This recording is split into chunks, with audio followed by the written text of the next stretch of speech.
Hello everyone. Today we are going to learn class 8 science chapter 6, that is reproduction in animals. This is the part 1 of this chapter.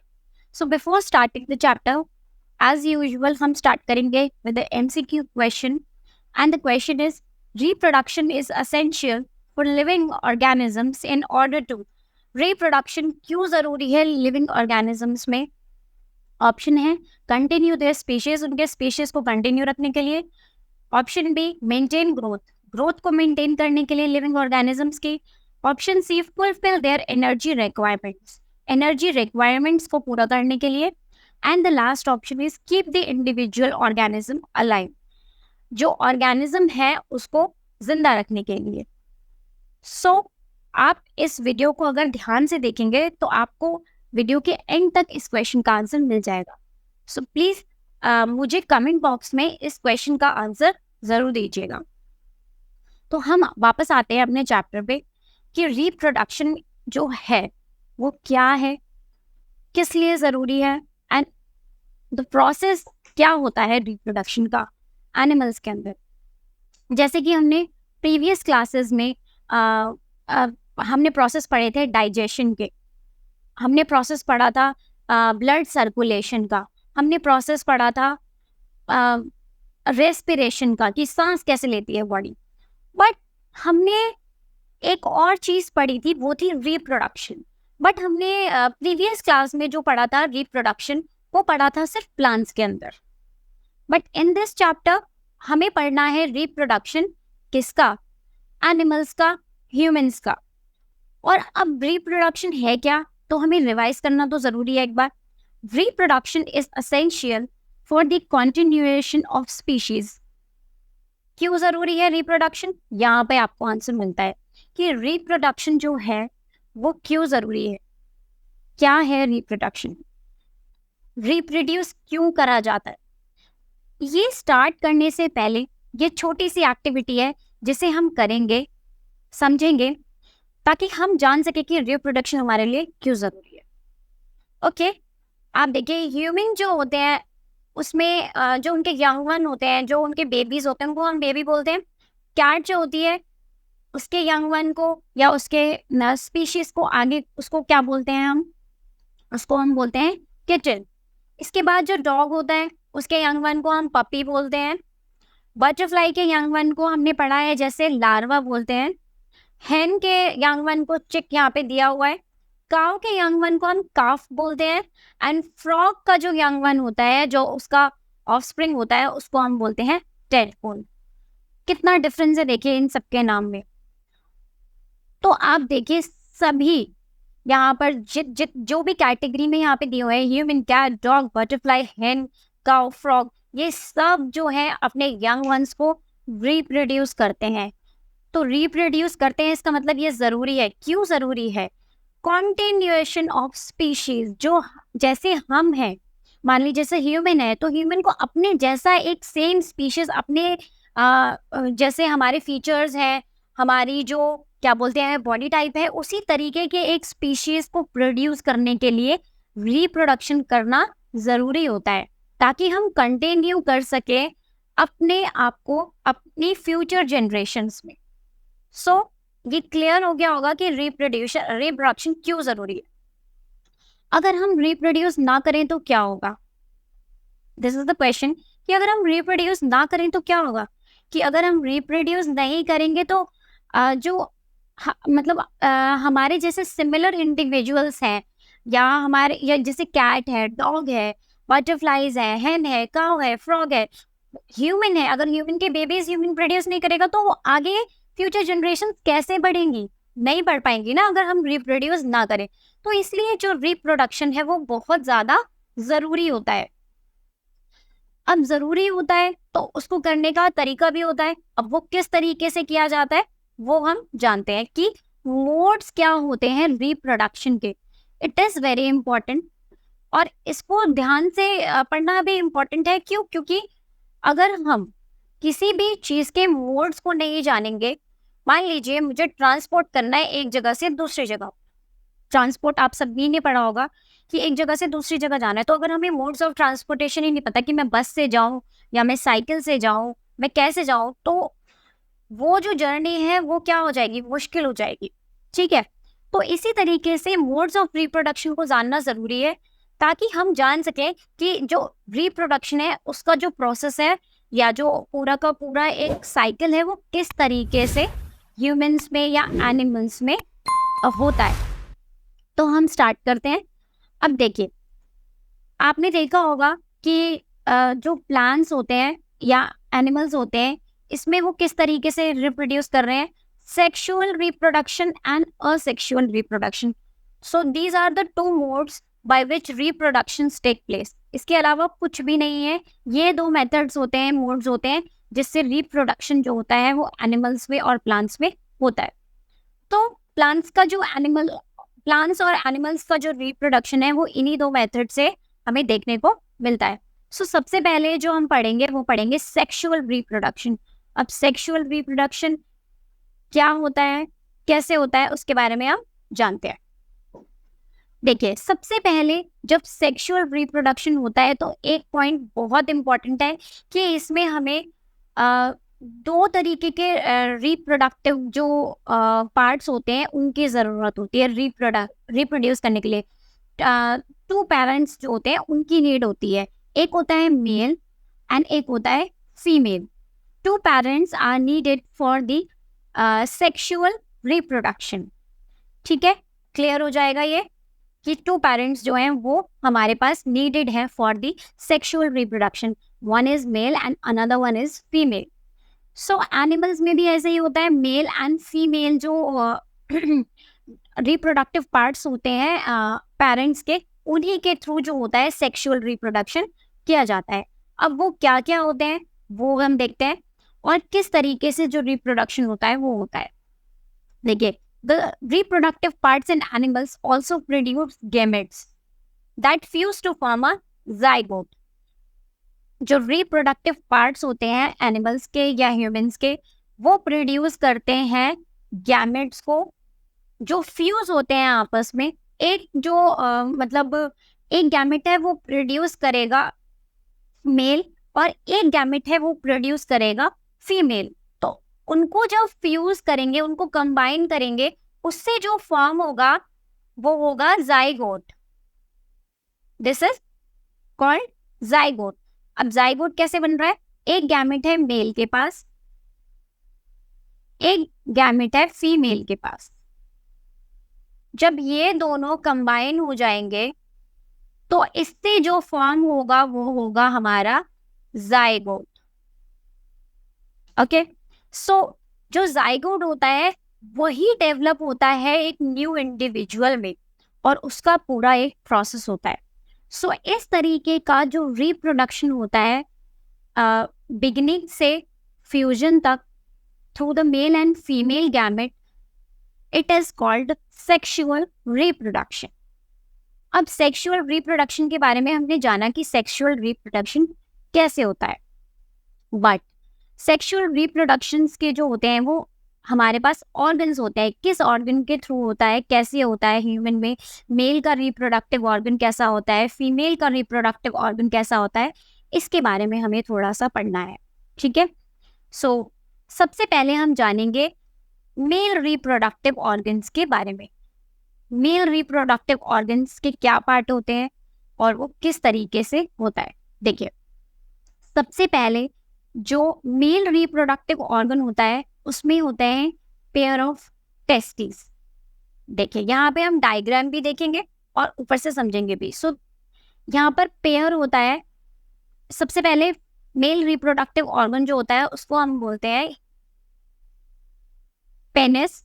अब ये पूरा का पूरा ये जो structure है उसे हम समझेंगे। देखिए, दिस इज द पेनिस। इसमें यहाँ पे 2 पेयर ऑफ टेस्टिस होती हैं, दीज आर द टेस्टिस। ये जो होता है ये होता है स्पर्म डक्ट। स्पर्म डक्ट, ये जो हमारा ये वाला पार्ट है इसे हम यूरिनरी ब्लैडर बोलते हैं। ओके, ये जो टर्म्स है उनको समझना बहुत जरूरी है before going deep into this process. क्यों? क्योंकि हमें पता होना चाहिए कि कौन सी चीज जो होती है वो किस काम आती है। Prostate this is the prostate gland, ये जो ये वाला पार्ट है, ये वाला, this is the prostate gland. This pipe जो है, इस डक्ट को हम बोलते हैं यूरिथेरा। यूरिनरी ब्लैडर के अंदर यूरिन जो होता है वो स्टोर होता है। And this is the sperm duct जिसको हमने अभी देखा था, and this is called penis, and these are the pair of testis. हमें इस चैप्टर में इतना ही जो है लेबलिंग जो है हमें जानना जरूरी है, तो हम इसी के बारे में पढ़ते हैं। अब जो टेस्टिस होती हैं वो प्रोड्यूस करती हैं male gametes, these are called sperms. Okay, तो जो टेस्टिस होती हैं, दिस पेयर ऑफ टेस्टिस, ये जो होती है ये प्रोड्यूस करती हैं स्पर्म्स को। क्या प्रोड्यूस करती हैं? They produce sperm. Okay, now what is sperm? Sperm क्या होते हैं? स्पर्म के बारे में हम थोड़ा सा जान लेते हैं। देखिए, ये जो स्पर्म होते हैं ये होते हैं ह्यूमन ये जो मेल गैमेट्स होते हैं उसको हम बोलते हैं स्पर्म। अब स्पर्म जो होते हैं वो बहुत छोटे साइज के होते हैं। इसको पिक्चर के थ्रू देखते हैं। ये देखिए, यहाँ पर स्पर्म हेड होता है, ये इसका मिडिल पीस होता है, और ये जो होता है इसका टेल होता है। अब जो टेस्टिस होती है वो मिलियन ऑफ स्पर्म जो होती है वो प्रोड्यूस करती है, मिलियन ऑफ स्पर्म्स। ओके, सो जो जो स्पर्म्स होते हैं वो मैंने जैसे बताया आपको बहुत छोटे साइज के होते हैं, और इसमें एक हेड होता है, this is the head, and एक मिडल पीस होता है, this is the middle piece, and एक टेल होती है, this is the tail of the sperm. Okay, अब देखिए, अब जो स्पर्म होता है वो सिंगल सेल होता है, और उसके सेल कंपोनेंट्स होते हैं अलग अलग। ओके, ठीक है, ये हमने जान लिया किसके बारे में? मेल रिप्रोडक्टिव ऑर्गन के बारे में जो ह्यूमंस में होता है। एंड मेल जो रिप्रोडक्टिव ऑर्गन होता है उसमें हमारा सबसे मेन है वो टेस्टिस है। टेस्टिस जो है वो स्पर्म प्रोड्यूस कर रहा है, और जो स्पर्म होता है वो क्या होता है? वो जो होता है हमारा जो मेल गैमेट होता है उसे हम स्पर्म कहते हैं। Okay, I think it is clear now. अब फीमेल रिप्रोडक्टिव ऑर्गन के बारे में हम थोड़ा सा जानते हैं। इन ऑर्गन्स को हमें सबसे पहले जानना जरूरी है, इनके थोड़ी सी लेबलिंग को जानना जरूरी है, ताकि जब हम उनके वर्किंग के या उसके फंक्शनिंग के बारे में पढ़ें तो हमें इजीली क्लियर हो जाएं चीजें। अब फीमेल रिप्रोडक्टिव ऑर्गन जो होता है उसमें क्या क्या होता है और किस पार्ट को क्या बोलते हैं? देखिए, यहाँ पर ओविडक्ट दिया हुआ है ये, and this is the ovary, and this is the uterus. This part is called uterus. यहाँ पर पेयर ऑफ ओवरीज है, एक यहाँ पर है, this is also ovary, this is also ovary, this is the oviduct. इसको फेलोपियन ट्यूब भी बोलते हैं। ओके, ये जो डायग्राम आपकी बुक में दिया हुआ है वो इतना क्लियर नहीं है, तो उसको मैं समझाने के लिए दूसरा डायग्राम जो है उसकी हेल्प लूंगी, ताकि आपको इजीली क्लियर हो जाए कि जो फीमेल रिप्रोडक्टिव ऑर्गन होता है वो किस तरीके से होता है। ये देखिए, यहाँ पर ये जो पार्ट है पूरा हमारा, इसमें अलग अलग ऑर्गन्स दिए हुए हैं, फीमेल रिप्रोडक्टिव ऑर्गन्स। देखिए, ये सबसे पहले दिस इज द यूट्रस। जो यूट्रस का ये वाला जो यूट्रस होता है, इसी के अंदर क्या बोलते हैं, जो बेबी होता है वो ग्रो करके रहता है, इसी के अंदर रहता है। ठीक है, this is the fallopian tube, और इसको ओविडक्ट भी बोलते हैं। जैसे मैंने अभी आपको बताया था कि ओविडक्ट होता है ना, ओविडक्ट को फेलोपियन ट्यूब भी बोलते हैं। पेयर होता है, एक इस साइड होता है, एक लेफ्ट में एक राइट में। ये ओवरीज होती है, this is the ovary one and this is the second. ठीक है, this part is called cervix, and this lower part जो है इसको हम वजाइना बोलते हैं, and this is the vaginal opening. ये जो डायग्राम है इसको हमें बार बार यूज करना है, क्योंकि हमें जब फर्टिलाइजेशन का प्रोसेस है उसको समझना है, तो उसके लिए बहुत जरूरी है। Okay, so now coming back to the chapter. ये देखिए, हमने फीमेल रिप्रोडक्टिव ऑर्गन्स को प्रीवियस डायग्राम के थ्रू और अच्छे से समझा, उसकी लेबलिंग कैसी होती है। अब जो हमारा क्या पार्ट है इन रिप्रोडक्टिव ऑर्गन्स का, उसको जानते हैं आप। ये देखिए, जो द ओवरी होती है, हमारी ओवरी जो होती है वो क्या प्रोड्यूस करती है, फीमेल गैमेट्स, उनको ओवा और एग बोलते हैं। मेल एग्स को क्या बोलते हैं, स्पर्म, एंड फीमेल जो एग्स होते हैं उनको ओवा बोलते हैं। जो ह्यूमंस होते हैं उनके अंदर जो सिंगल मैच्योर्ड एग होता है वो रिलीज होता है ओविडक्ट के अंदर by one of the ovaries every month. Okay, जैसे जो फीमेल्स होते हैं उनको एवरी मंथ मेंस्ट्रुअल साइकिल की जो एक प्रोसेस होता है उससे गुजरना पड़ता है।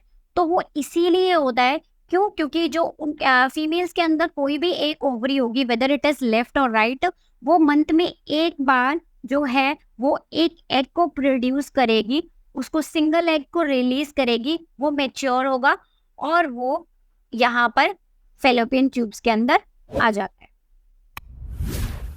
ओके, सो तो यूट्रस जो होता है, मैंने आपको जैसे बताया, वहां पर बेबी की डेवलपमेंट जो होती है टेक प्लेस करती है। इस यूट्रस के अंदर जो बेबी होता है वो 9 मंथ तक डेवलप होता है और इसी के अंदर रहता है। And like the sperm and egg is also a single cell. एक सिमिलैरिटी है दोनों में। देखिए, जैसे मेल्स के अंदर स्पर्म होता है वो भी सिंगल सेल होता है, और जो फीमेल्स जो होती हैं उनके अंदर जो ओवा होता है, एग होता है, वो भी सिंगल सेल होता है। ओके, नेक्स्ट देखेंगे। अब फर्टिलाइजेशन का जो प्रोसेस है उसको जानने से पहले आपको एक छोटा सा फैक्ट बताती हूँ जो आपके बुक्स पे दिया हुआ है, कि जो एग होते हैं वो बहुत छोटे भी होते हैं और बहुत बड़े भी होते हैं ह्यूमंस में, बट जो सबसे बड़ा एग होता है वो होता है ostrich egg. That is the largest egg, मतलब जो साइज में सबसे बड़ा एग होता है वो होता है ऑस्ट्रिच का। आपने एक और चीज जानी होगी, देखिए, जो चिकन्स होती हैं वो एग ले करती हैं, टेडपोल्स होते हैं, फ्रॉग जो होते हैं वो टेडपोल्स को ले करते हैं। ओके, एंड जो बटरफ्लाइज होती हैं वो लार्वा प्रोड्यूस करती हैं। बट जो फीमेल्स हैं ह्यूमन में, उनकी जो बॉडी होती है उसके अंदर फर्टिलाइजेशन जो होती है उसकी प्रोसेस होती है, इसीलिए हम इस प्रोसेस को इंटरनल फर्टिलाइजेशन भी बोलते हैं। क्यों, क्योंकि वो बॉडी के अंदर जो है प्रोसेस हो रहा है, इसलिए हम उसे इंटरनल फर्टिलाइजेशन भी बोलते हैं। और फर्टिलाइजेशन क्या है उसके बारे में हम जानते हैं। The first step in the process of reproduction is the fusion of a sperm and a ovum. Ovum हमने जाना था, ओवम हम फीमेल जो एग होता है उसको हम ओवम भी बोलते हैं। ये देखिए, this is the human ovum. Terms के साथ समझना जरूरी है, इसलिए मैं आपको उससे रिलेट करके ही बता रही हूँ। This is the human ovum. ये एक सिंगल सेल होता है, इसमें यहाँ पर सेंटर में इसका न्यूक्लियस दिया हुआ है। अब फर्टिलाइजेशन की प्रोसेस जो है वो डायग्राम के थ्रू जब हम समझेंगे तब मैं आपको बताऊंगी। तो जब स्पर्म जो होता है वो कांटेक्ट में आता है एग के, फीमेल जो एग होता है, ओवम होता है, ओवा होता है, जब वो कांटेक्ट आता है मेल स्पर्म के, मेल गैमेट के, तब जो होता है, क्योंकि आपको पता होगा कि जो मेल जो स्पर्म्स होते हैं वो मिलियंस में प्रोड्यूस होते हैं एक बार में, क्योंकि वो बहुत छोटे छोटे होते हैं साइज में। तो वो क्या होता है, उनमें से कोई भी जो एक स्पर्म होगा वो एग के साथ फ्यूज होगा, और उस फ्यूजन से जो प्रोसेस से जो एक पूरा का पूरा हम प्रोसेस साइकिल देखेंगे, इसको हम बोलेंगे फर्टिलाइजेशन। अब फर्टिलाइजेशन जो होती है उसके टाइम पे nucleus of sperm and the egg fuse to form a single nucleus. यहाँ पे देखिए, मैं आपको थोड़ा सा ड्रॉ करके बताती हूँ। ये देखिए, ये जो है ये फीमेल एग है। अगर हमारे पास जो फीमेल गैमेट होता है जिसको हम ओवा और एग भी बोलते हैं, हम इसे एग बोल देते हैं, दिस इज द एग। अब इसके अंदर एक न्यूक्लियस है, जैसे हमने यहाँ पर भी देखा, it has nucleus. Ovum egg भी बोलते हैं हम इसको, ओवा भी बोलते हैं। तो वो क्या करता है, कांटेक्ट में आता है किसके, जो स्पर्म होते हैं उसके, स्पर्म के कांटेक्ट में आता है।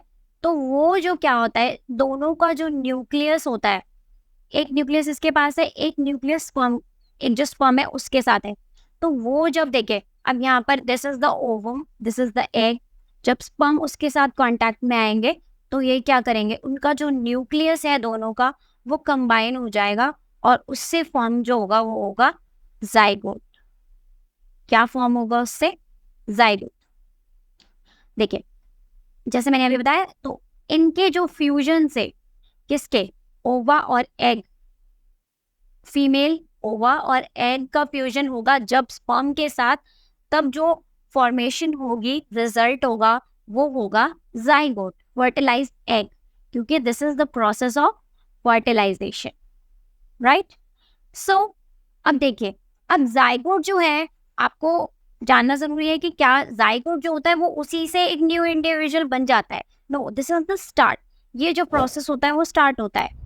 जो जाइगोट होता है वो बहुत सारे चेंजेस के थ्रू गुजरता है ड्यूरिंग दी, एक जब एग होता है वो एक बेबी में कन्वर्ट होता है, जो जाइगोट होता है जो बेबी में कन्वर्ट होता है उसमें बहुत सारे चेंजेस आते हैं थ्रू आउट द टाइम।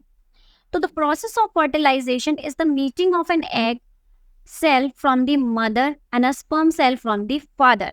जैसे हमने स्टार्टिंग में ही जाना था कि सेक्सुअल रिप्रोडक्शन जो है उसमें क्या है, दो पेरेंट्स की जरूरत है, father and mother, whether you can call them female और मेल। तो यहाँ पर टू पेरेंट्स की जो इन्वॉल्वमेंट है वो हमेशा से हमें जानने को और देखने को मिली है।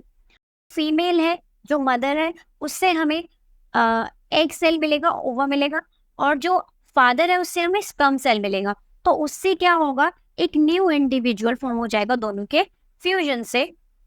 इसीलिए जो हमें एक जो न्यू बेबी प्रोड्यूस किया जाता है या होता है after the fertilisation from the sexual reproduction by two parents, that is male father और फीमेल मदर, तो उसके जो कैरेक्टरिस्टिक्स होते हैं, जैसे मदर की नाक, जैसे किसी का बेबी है तो उसके मदर के जैसी नाक होगी, हाँ, फादर के जैसे हेयर होंगे, आइस कलर कभी कभी मदर पे जाता है। तो इस तरीके की चीजें जो होती हैं वो हमें देखने को मिलती है कि जो नया इंडिविजुअल बनता है उसमें मदर और फादर या उनकी जो फैमिलीज होती हैं उनकी तरह वो दिखते हैं, सिमिलर दिखते हैं। मान लीजिए अगर ह्यूमन का प्रोड्यूस किया गया है बेबी, तो उससे क्या होगा, उनके दो ही आईज होगी, दो ईयर्स होंगे, एक नाक होगी, तो वो काफी सिमिलर दिखेंगे अपने मदर और फादर के जैसे।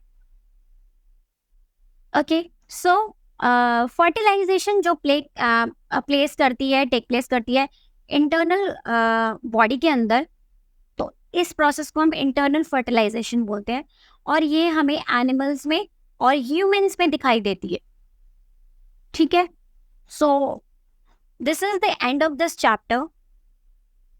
We will continue rest of the chapter in the next video. Thank you so much.